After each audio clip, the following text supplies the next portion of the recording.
পানির ওপর ভেসে রয়েছে ছোট্ট একটি হাত, যেন পুরো শরীরটাই ডুবে গেছে। হাত উপরে তুলে প্রাণ রক্ষার ইঙ্গিত দেওয়া হচ্ছে।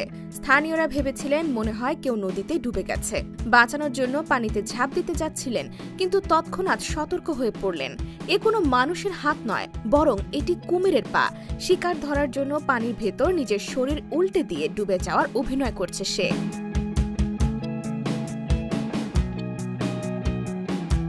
ট্রাভলি নামের অ্যাকাউন্ট থেকে ইনস্টাগ্রামের পাতায় একটি ভিডিও পোস্ট করা হয়েছে। ভিডিওটি দেখে মনে হচ্ছে নদীতে কেউ ডুবে যাচ্ছে, কিন্তু আসলে তা নয়। একটি কুমির তার পা তুলে পানিতে ডুবে যাওয়ার নাটক করছে। ঘটনাটি ইন্দোনেশিয়ার বোর্নিওর বারিটো নদীর। ইন্দোনেশিয়ার দ্বিতীয় দীর্ঘতম নদী এটি। এই নদীতে বসবাস কুমিরের। ভিডিওটি দেখে অধিকাংশ কুমির বিশেষজ্ঞের দাবি, শিকার যেন নিজে থেকে কুমিরের কাছে ধরা দেয়। সে কারণেই এমন ফন্দি এঁটেছে কুমিরটি। তাকে বাঁচানোর জন্য কেউ যদি পানিতে ঝাঁপ দেয়, তাহলে তার দিকে ধেয়ে আসতে পারবে কুমিরটি, এমনটাই পরিকল্পনা তার। এদিকে ভিডিও দেখে হাসির রোল উঠেছে নেটপাড়ায়।